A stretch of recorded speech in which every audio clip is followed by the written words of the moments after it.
I'm here because I am a roaring lion crying out righteousness. All right, listen, this George Santos boy, right? This guy, who's he weigh? About 300 pounds. He looks like he's, he looks like a big kid too. Anyway, lied and lied and lied. I mean, okay, first, like he said, he's been elected as a representative of Long Island out in Nassau County as a congressperson, right? But this boy lied. This boy out-lied down. I think actually take back some stuff I've said. Imagine that. I didn't think anybody could outlie Donald Trump. This boy outlies Donald Trump. He's just younger. Leave that picture there for a second, Mr. Engineer. You know what he did? He said he graduated Baruch College, just a small college, but stable here in New York. And then he said he went on from there to study economics at New York University, where he received a master's degree. That was a lie. In fact, he's never attended college. He's never been to college. He's never been to a college in his life, attended a college in his life. Then he lied and said he worked for Goldman Sachs, right, as an investment counselor. That's a lie. And he said he worked also for Citigroup, which is another major investment house here in New York City. That was a lie. And then he said his mama died. He lied on his mama. He said his mama died on 9/11. And then he said she died some other time. Then he said he was part Jewish, right? I heard a story actually where he said he was part black. This is a lying boy. This guy is a psychopath. My problem is this, is that why is it that somebody that knows him didn't tell the world that this boy is lying? And why is it that the Democrat Party or the Republican Party, they usually, do what they call opposition research, right? Well, they actually look for things about you that they can use against you. I mean, how old is this guy? He's in his 20s, 30s, or something like that. That's somebody who knew that this guy was lying. And so I would consider them co-conspirators. And then he was making like $55,000 a year 2 years ago. Last year, he reported an income of several $1 million of a firm he's running in Florida. I think that's going to blow up in his face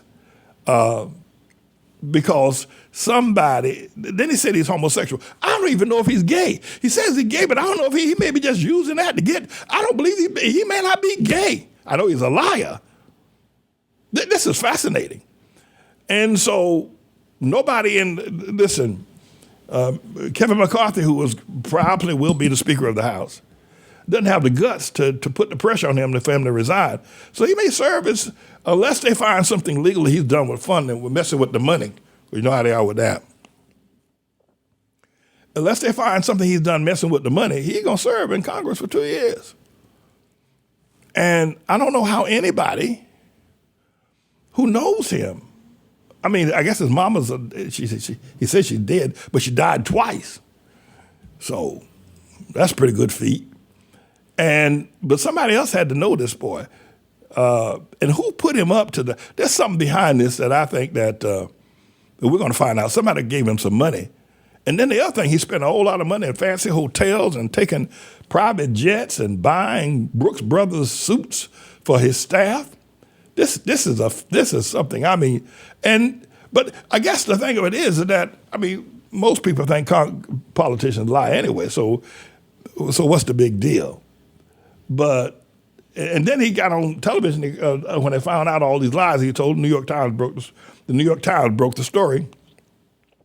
Said something on the order, well, I just embellished my resume a bit. Embellished? Is that what you think you did? And, he's very adamant. He has no shame. There is Donald Trump doesn't have a shame bone.